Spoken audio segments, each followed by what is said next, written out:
Hello, welcome to RXP International. We're pleased to be with you today. My name is Dr. Elaine Levine, and I will be presenting one of my interesting cases. I have with me today Dr. Elaine Foster. Hello to you all. And maybe you can imagine she's out there sitting with you. That's what I'm going to do, because Dr. Foster is going to ask some questions and add some comments as we go through this presentation. And I'm sure that'll help stimulate a lot of thinking on everybody's part. This case is about a woman that made some rather dramatic changes in her life, thus the name Never Too Old to Change. And I think you'll find the case is a good demonstration of how sensitive patients are to medications as well as their medical state when they're elderly. I hope you'll also see some principles of the psychobiosocial model, and we will ask for your active participation as we go forward. This patient is an 86-year-old Anglo female. At the time I began seeing her, she was 5 feet 1 inches tall, very petite, 117 pounds. She was living with her adult daughter and son-in-law, and the patient was referred to me by the primary care physician, who described her as very ornery and difficult to deal with. When the patient arrived, these are the basic facts that she informed me of. She said that she was suffering from constant fatigue, that she had serious arthritis throughout her body.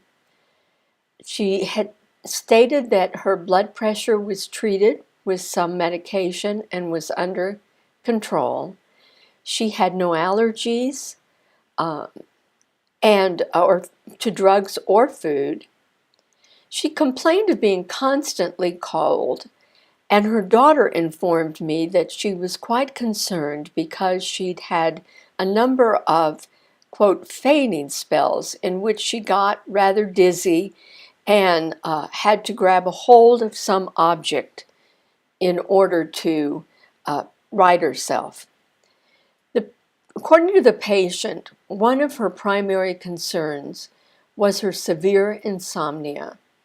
She explained that she was able to go to sleep at night, but awakened almost every night about 3 or 4 in the morning and had a great deal of difficulty falling back to sleep.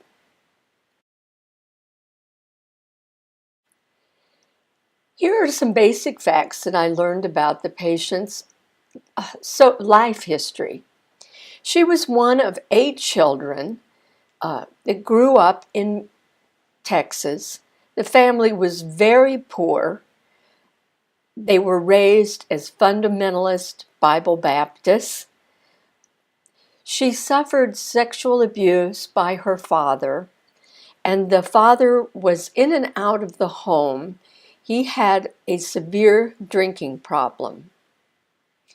The patient was married 3 times. Her first marriage began when she was about 18 years old, and this husband was also an alcoholic and abandoned her and her children. She worked at a drugstore, a pharmacy, in order to help raise the in order to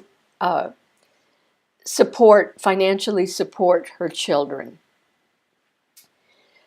She married her second husband when the children were still elementary age, and they remained married until the children were all raised. He died from natural causes, and she lived alone for a number of years.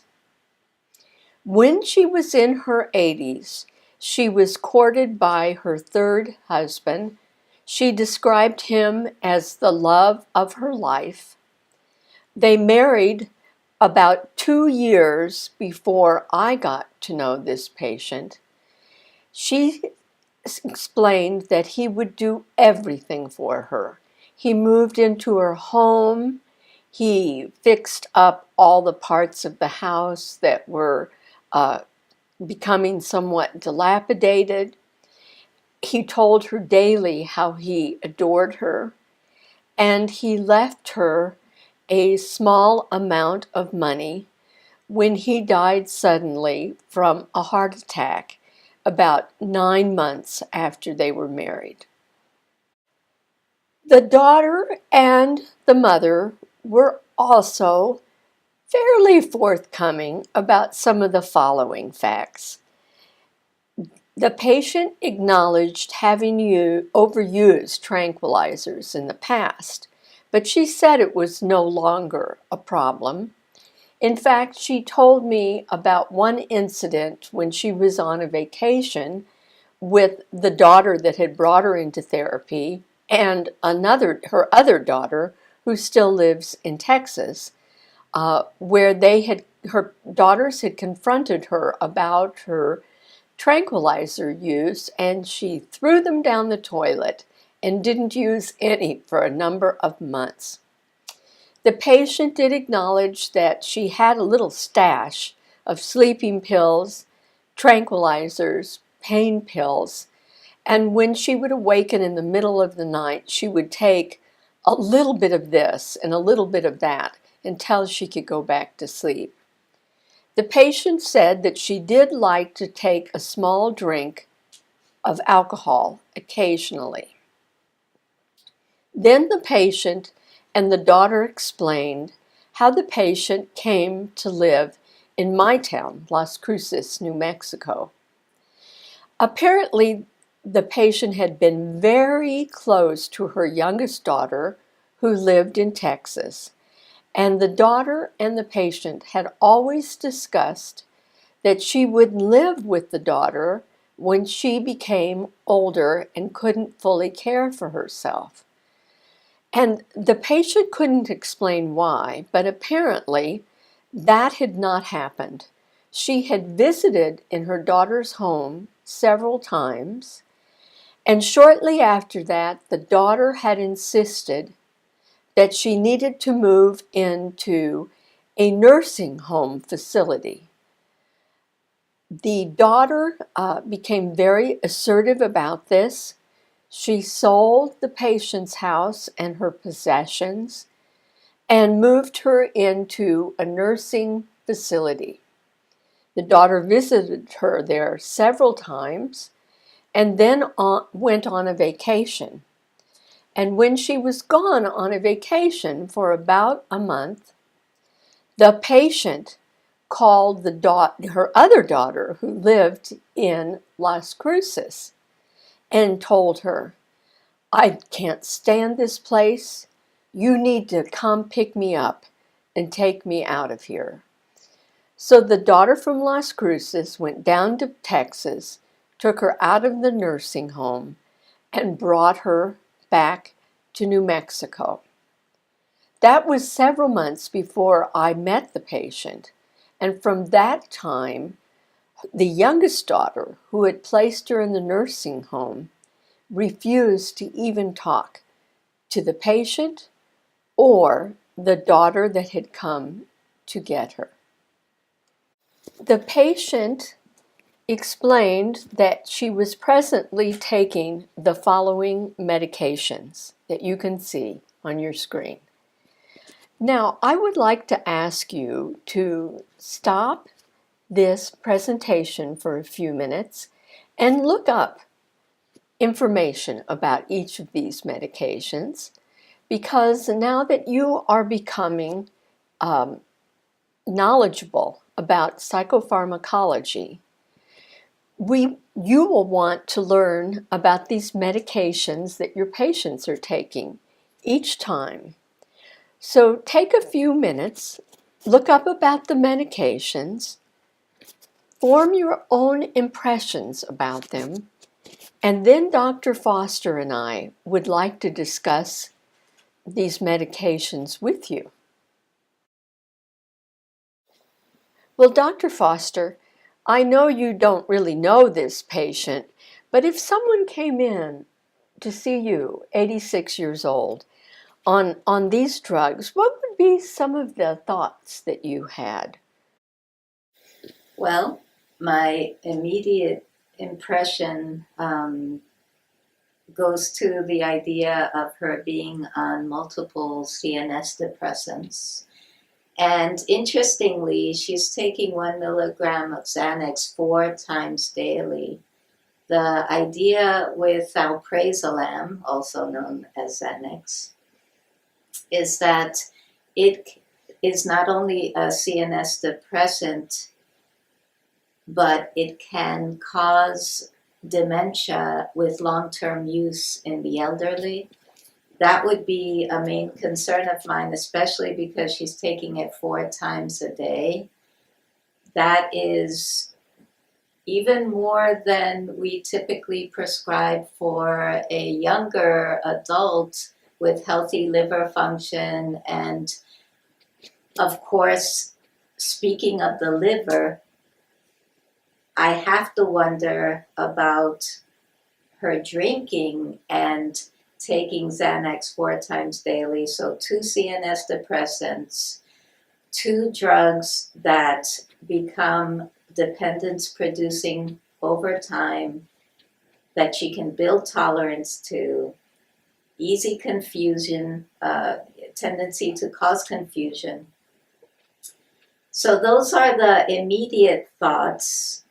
Beyond that, the Paxil, even though it's at 20, or paroxetine, even though it's at 20 milligrams, which is still a normal dose for adults, with her being older, I'd be wondering whether that's still a safe dosage, because over 30 milligrams, we can see some cardiac issues.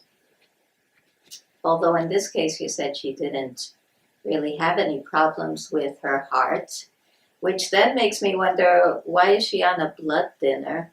Has she had a history of strokes? Does she have a family history of strokes? And then finally, varied sleeping pills just sets all the alarms off in my mind, because now I really don't understand what that means. Is she taking multiple CNS depressants that will produce tolerance and dependence over time and more confusion, potentially delirium in a case like this? And then finally, the last drug of hydrocodone, again, dependence producing. And a regimen for someone this age that looks like that would be very concerning to me. Boy, listening to your description, no wonder I felt pretty overwhelmed when I looked at this list of medications. Mm-hmm. And I certainly agree with you. In fact, it was amazing to me that she was so spry and so intellectually with it at that age, on that much alprazolam plus hydrocodone. Exactly what you're saying, medications that are all central nervous system depressants and interact with one another, as well as even the blood pressure medication, which slows things down. It said to me that she must have already built up quite a dependence on tranquilizers to be able, and pain medicines, to be able to tolerate that high a dose at this age. But it also made me start thinking immediately, what will I do? What's the right thing? What's the ethical thing to do with a person that's 86 years old, who's clearly struggled with some drug dependence for many, many years? Should we try to get her totally off? Is that realistic? how many years does she have left? What is quality of life for her? Really some overwhelming issues in that regard. Um, on top of the fact that you absolutely targeted it, Dr. Foster, the blood thinner.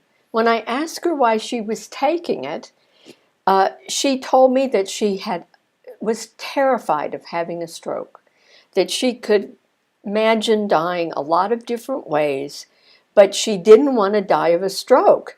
So a family physician in Texas had put her on a blood thinner and told her it would ward off strokes. Now, I've never, maybe it warded it off in terms of a placebo effect, but this isn't a preventive medication. However, it was also a complication for me because as a prescribing psychologist, this was not part of my formulary or something I would be modifying with her. The only other factor I'd mention too is in the last year, which was since I've seen this charming lady, there's been more and more research about the relationship between tranquilizers and dementia in the elderly. And now the studies are correlational, but that is also of concern. But obviously she was not demented and must have been made of really strong stuff to be able to be functioning as well as she was with all these medications. Another plug that I would like to make for patients who come on polypharmacy, in this case, she would be considered to be taking multiple medications, which is known as polypharmacy. And I would want to run an interactions check to see what kinds of problems I could foresee and prevent with these types of medications that she's taking. I typically use a Hippocrates interactions checker, but people can choose their own as long as they have one.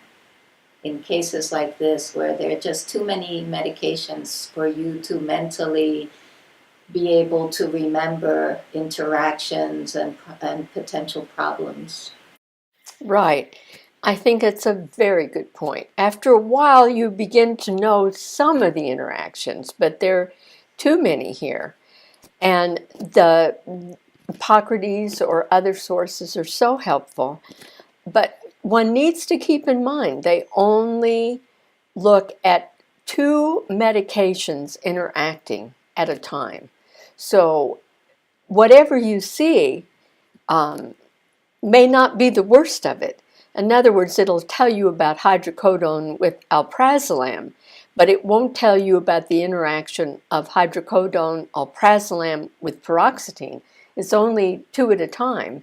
So you have to assume that some of the drug interactions may not even be evident from looking at these sources.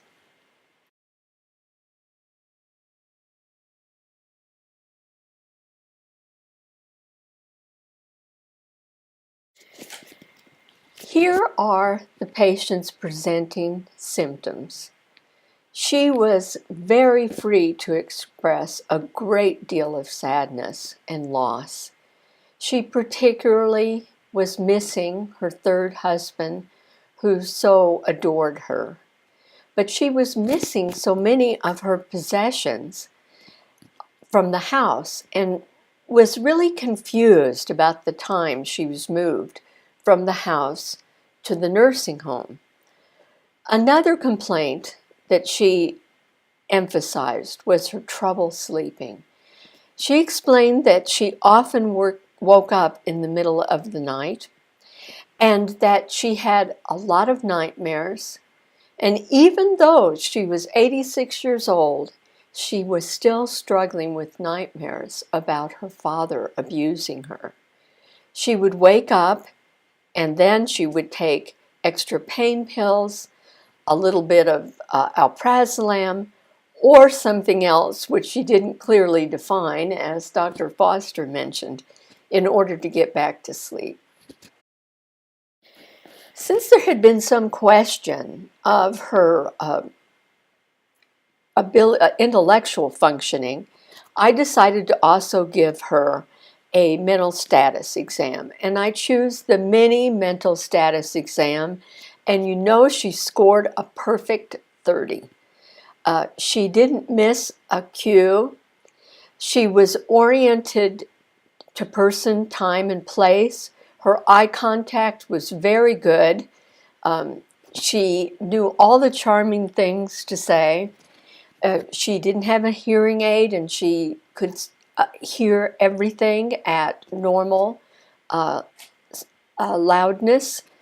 She was very attractively dressed and enjoyed compliments about how she looked. She was quite spry. She came into the appointment on her own, sat down independently, got up independently. Her thinking was clear, but it was very obvious that she was quite depressed. She talked about it being the end of her life, that she appreciated her daughter picking her up, but that she was just a burden, and it would probably just be better if she went to be with her maker.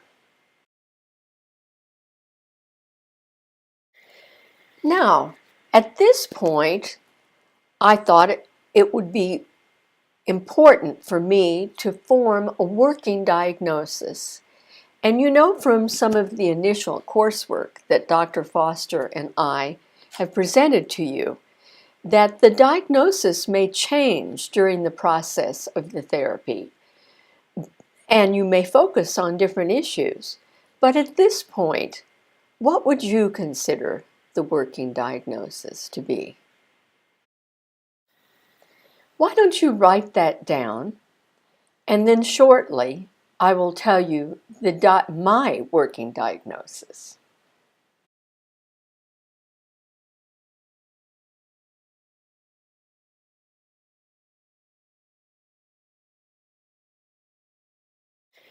Here's what I began with. It was clear to me that she was suffering a major depression and that this had been occurring for a very long time.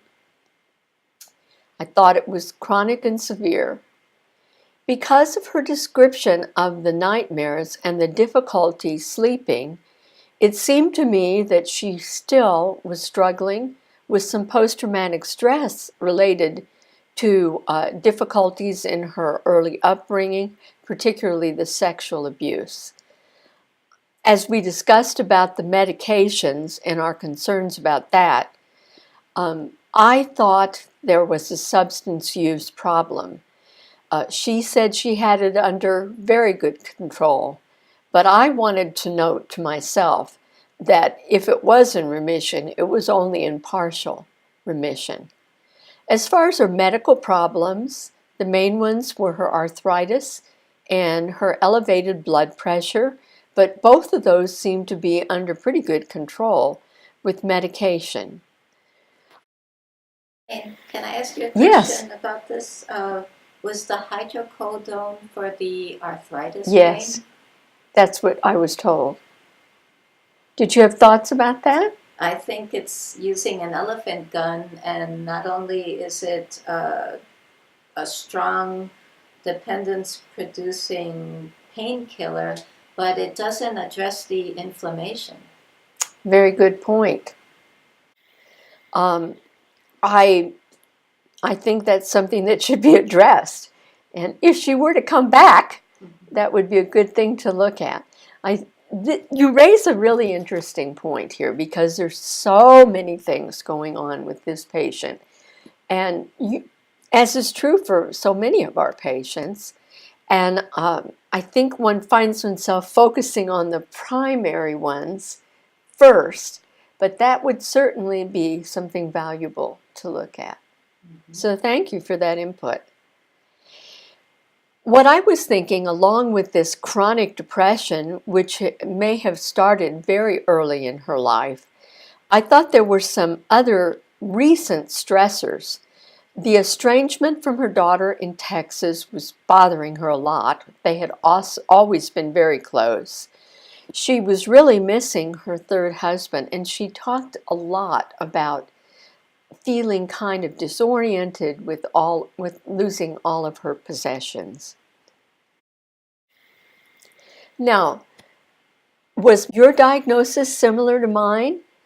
Even if it wasn't exactly the same, I think it's important that you formulate it, just like Dr. Foster brought up another point that we might have included in the diagnosis, that the pain wasn't really fully treated or perhaps treated in the right way. But to form those diagnostic hypotheses so that they guide your work. And here's how my hypotheses directed me. First, it was pretty clear. I wanted to start with the presenting issues. So I thought the grief work about the loss of her husbands, particularly her last husband, and the loss of her home was very important. And in addressing that with her, I learned that when she had been in her home, her daughter in Texas had come to visit her a number of times, and she hadn't been functional. I know that now because the daughter in Texas informed the daughter in New Mexico about that. And apparently the daughter in Texas did try to follow through on her commitment to bring her mother into her home to take care of her. But on the couple visits, when she did, her mother was apparently only minimally functional, and the daughter felt like she couldn't handle all those situations on her own. And so the daughter in Texas looked into this nursing facility. This leads to the second point in treatment. It became more and more clear that my patient was probably overusing medications, tranquilizers, alcohol when she was in the home, and that she looked very much like she was suffering from dementia, and that her daughter in Texas was trying to do the right thing for her and put her in a nursing home. Of course, there, when she couldn't get free access to alcohol and drugs, she reconstituted, and she no longer seemed demented, and she was very unhappy to be there. So it seemed important, point 3, to somehow work this out with the daughter in Texas, but the daughter wouldn't return any phone calls from either her sister or the mother. She apparently was very angry at both of them for interfering with her plan and taking matters into their own hands. So, with the permission of the daughter, with the permission of my patient, I did call the daughter in Texas. At first, she was a little bit reserved in the conversation, but as soon as I let her know how much her daughter was missing her and helped support her, that I could imagine how difficult it was for her to help her mother if her mother had free use of tranquilizers and alcohol when she was suffering so much depression. The daughter became much more comfortable. We set up communication, three-way communication, first in my office, the two daughters and the mothers, and that went very well, and then they continued to communicate with one another. A second mode of intervention had to deal with her medications. So first of all, I called the primary care physician and tried to determine with him why she was on the blood thinner. And he explained that he was just following through on medications that she had come to him already on. So he decided he would discontinue the blood thinner. And I asked him if it would be possible for us to try a different antidepressant. She was clearly very depressed. I didn't think the Paxil was working well, and I was hopeful that I could try a different antidepressant, mirtazapine, which has a very strong histamine effect and might help with the sleeping disorder. He agreed. We also agreed that we needed to try to minimize the tranquilizers that she was taking, but with some understanding that this had been a very long-term problem that we weren't going to be able to address quickly. And so my initial goal was to change her to a lower dose of a lower acting tranquilizer towards the goal of further reducing her use of this medication. Who was prescribing the tranquilizers? Did you decide that one of you would have sole authority over prescribing those, or were you independently prescribing your own version of the tranquilizers? Well, that's a very astute question. And she came in on those medications. And so I made the change to the lorazepam, but I don't think we had those lines clearly defined. So that is something that we might want to emphasize to our students, that when at all possible, there really should only be one person in charge of prescribing the benzodiazepines or the dependence producing drugs that are psychotropics, because it could easily be manipulated between you and the PCM. The patient may try to get them from both sources. And if you don't have access to an electronic medical record that allows you to see what the other doctor is prescribing, you could easily duplicate prescriptions for her and no one is the wiser. Right. And this is, you're so right, because this is a physician I have worked with a lot. And I know he trusts my prescribing, and I think I assumed I would be the only one doing it. But as you will see a little later in this case, that's not what happened. The patient did begin to sleep better, but she still woke up several times a night. She was no longer dizzy and cold. From what you've studied so far, do you have some idea of what made a difference in that regard? Well, I would suggest to you it was stopping the blood thinner. And this was a very important gain, because her being so cold all the time and unsteady on her feet was really of concern to us. Now, the patient did report quite a lifting of the depression just with this basic intervention with her daughter and these medication changes. But, of course, we didn't stop then. I thought we might be in a maintenance phase. Let me tell you what happened next. I was still concerned about her sleeping, and I wanted to get her off of these tranquilizing medications and waking up in the middle of the night self-medicating. So I added in quetiapine, 25 milligrams, and the patient came back the next week and said that she had slept better than she had in the last 30 years. And I was obviously thrilled, as she was, and she was encouraged to cut back further on the tranquilizer. And in fact, we got to a point where she was only taking one pill, 0.5, in the morning. We continued to do talk therapy, allowing her to express her feelings of loss, her shame about the early sexual abuse.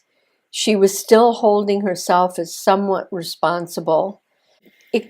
This quickly dipped into a more a discussion on a spiritual level of the importance of God and heaven to her, and her hopes that what had happened in the past would not prevent her from going to heaven.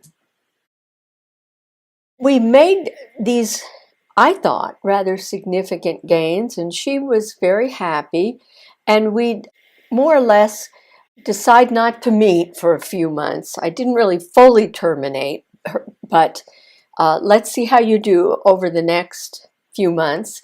And for over a year, inevitably, it would take about 6 weeks, 2 months, and the daughter would bring her back in and report that her mother had become very lethargic, that her thinking didn't seem as clear. Her mother would start talking more about wishing she would just could die. And what I discovered is that the patient was convincing the primary care doctor or her daughter to give her more pain medication or more tranquilizers or more sleeping pills. So, what would you do? What would you do next?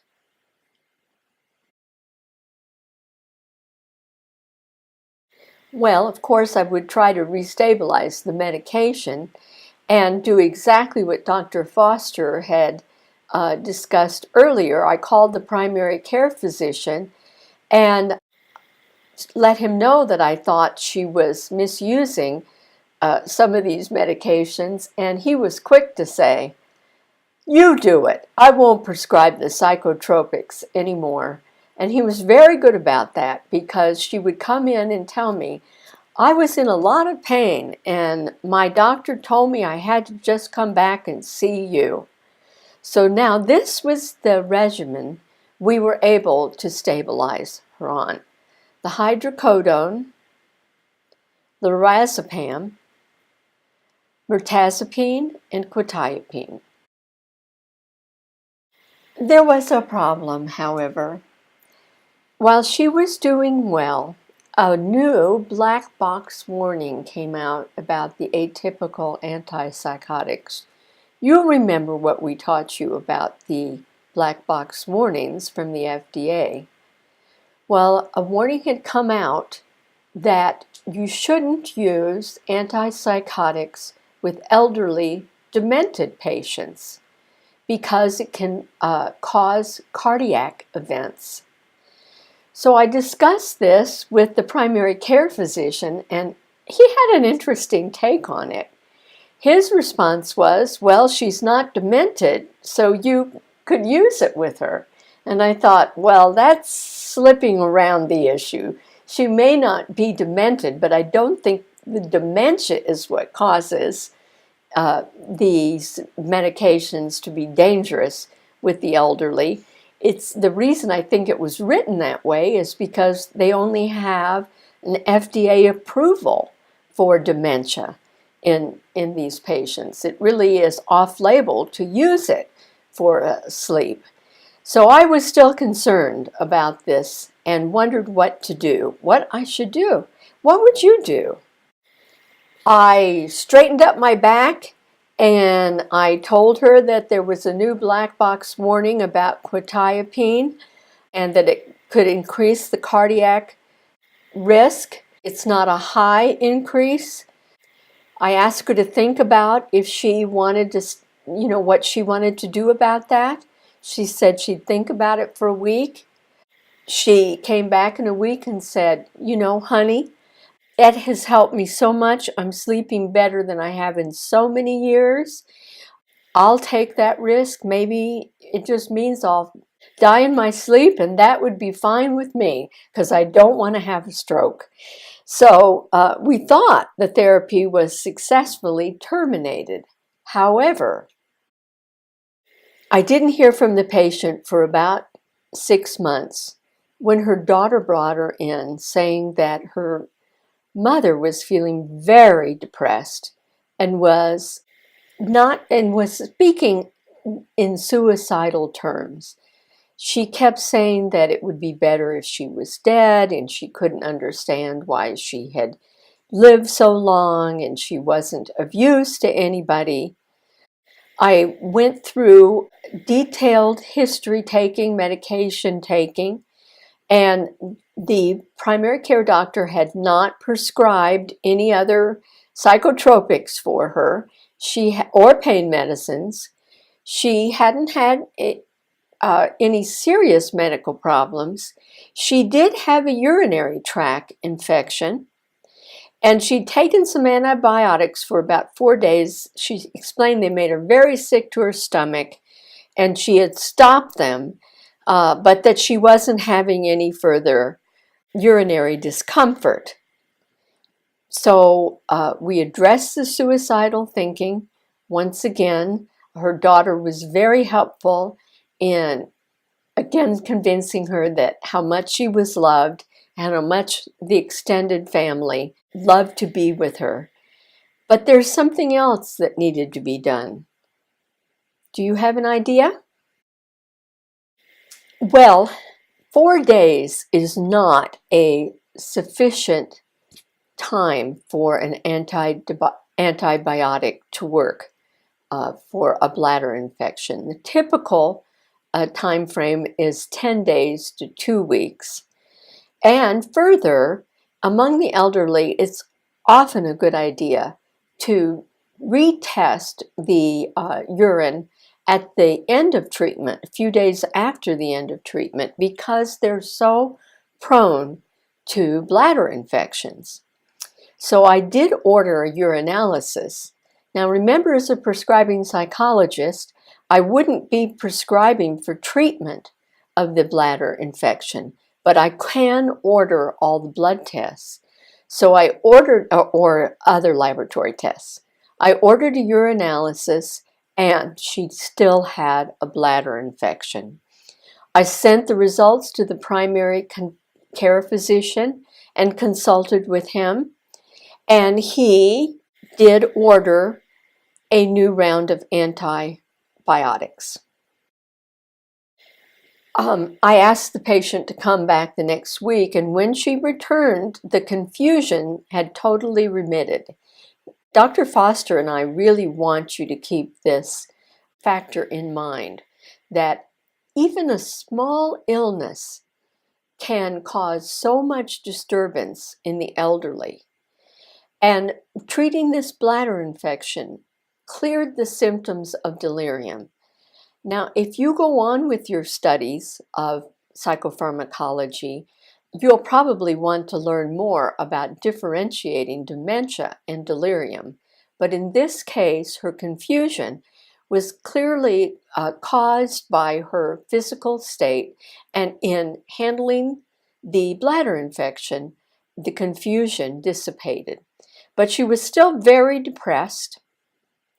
And what came up at that point is, although the primary care physician was no longer prescribing psychotropics, the patient was still administering her own medications, and she was still taking many tranquilizers in the night. I learned that she was running out by the end of the month, didn't tell anybody. So in fact, there would be several days that she might be going through withdrawal from tranquilizers, which can be very dangerous and wasn't being monitored at all. Well, there was no way to get around it. The patient just had to face her addictive tendencies. And it's never easy to talk to a patient who has addictions. But I think it's particularly hard with a person, she's now about 88 years old, to try to say, this is a problem you just have to handle, because this is very dangerous, the way you're self-medicating, and trying to help her understand that the danger of overdosing at one point and having no medications later on. Fortunately, she is an intelligent individual, and she was willing to give up control of monitoring her medication, let her daughter do so. we met over the next couple weeks, and you know what? We discovered that that the daughter had to hide the medication, because putting it in the daughter's room alone didn't stop her from getting into it. But we did hide it and get some control over this addiction. We didn't totally stop it. We still allowed her to use 1 or 2 Ativan a day. And she hated asking her daughter for it, but she was willing to do it. There were still some depressive symptoms. So,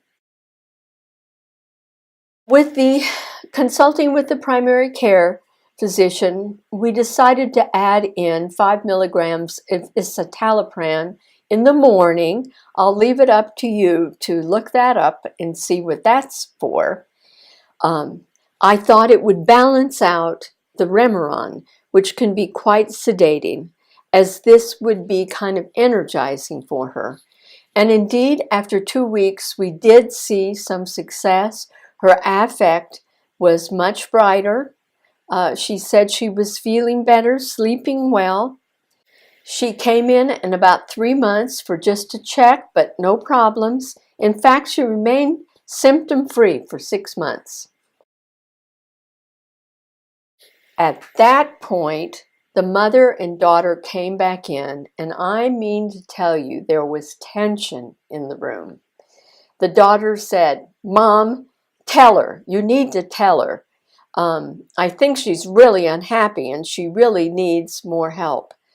And they went back and forth in the session, bickering, and the daughter saying, "No, you need to talk with her, Mom. You need to tell her everything." And the patient saying, "Well, I think I'm doing all right. I don't think it's that big an issue." It took several joint sessions before the mother finally disclosed that she had a habit of taking things. And things had been disappearing in the house, but even more so, the mother and the daughter had gone on a vacation with some extended family, and the daughter caught her mother rifling through the niece's suitcase and was very angry at her mother for doing this. So what I could see is one more kind of dependence behavior. I saw before me a woman who, for many years, had learned to do things to increase probably the dopamine and to assuage her anxiety, whether it was the quick thrill of taking something or an object or the medication. So the patient agreed to some more sessions, and she acknowledged a lifelong pattern of stealing things. She said when she had worked in the pharmacy as a youngster, she had felt inferior to other people because she didn't have pretty clothes and her sisters didn't have anything. And she had learned she could just take one ribbon or one small thing and it would make everybody so much happier. And that off and on over the years, she'd been taking things she didn't need, but it felt so good inside to have just this one thing, one pretty thing. It seemed to be such a good catharsis for her to finally talk about this, because she said that this had been the issue that she really thought God wasn't going to forgive her for, and that was going to keep her from going into heaven.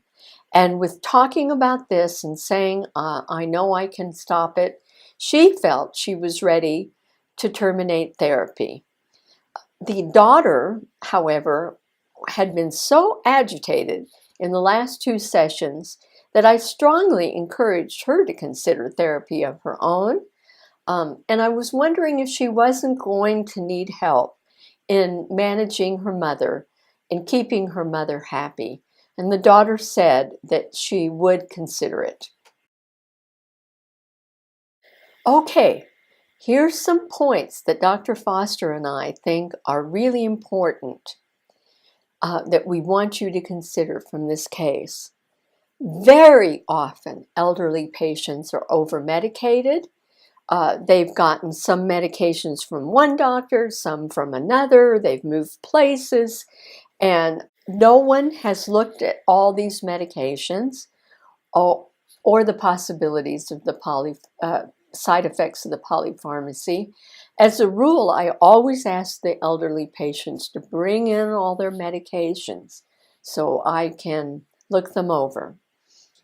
We hope this case also helps you see how sensitive elderly clients are to any metabolic changes. The change could be caused by the drugs. In this case, look how the patient's overall functioning changed when she was taken off the blood thinner. But even something like a bladder infection can cause very serious functional disorders. I think you can see how the psychotherapy and the medication management were woven through all these sessions and changed over time. And we also want to highlight the importance of informed consent, even with the elderly. And if the elderly can't make that decision, the importance of discussing with the closest relative or someone else about the effects and the side effects of the medications. Lastly, we hope this case illustrates for you what is often a silent issue, and that's substance abuse among the elderly. It's not something that is very obvious, and physicians are often hesitant to mention it. And on top of that, because they're so sensitive to any drug, sometimes just 2 drinks of wine a day could cause severe reactions in the elderly. So here's some take-home points of importance. Elaine, Yes. one thing I wanted to point out that I didn't hear you say, but I'd love to watch how you did it naturally, which is discussing the case repeatedly with the primary care doctor. Because many of our students won't ever prescribe or choose not to prescribe themselves. But the idea is that they can have such a dramatic impact on the patient's care simply by contacting the primary care doctor, giving their thoughts about what might be happening, listening to that doctor's concerns, and working as a team for the betterment of that patient. And I heard you do that throughout the entire presentation. I think it deserves to be highlighted. Well, I thank you for highlighting that.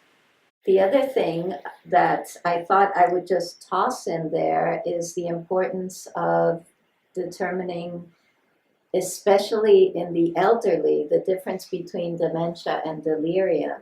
And so the very quick thumbnail that I use when I've been called out to do consultation with the elderly is this a waxing and waning or fluctuating phenomenon? So in the case of your elderly patient, she clearly showed a difference from a 30 on the Folstein mini mental status exam to looking like she was obviously either not coherent or not able to track properly when she had the delirium. So this was a true change from how you had seen her sequentially. And that is the hallmark of a delirium as opposed to dementia, which of course does not change so dramatically from one day to another.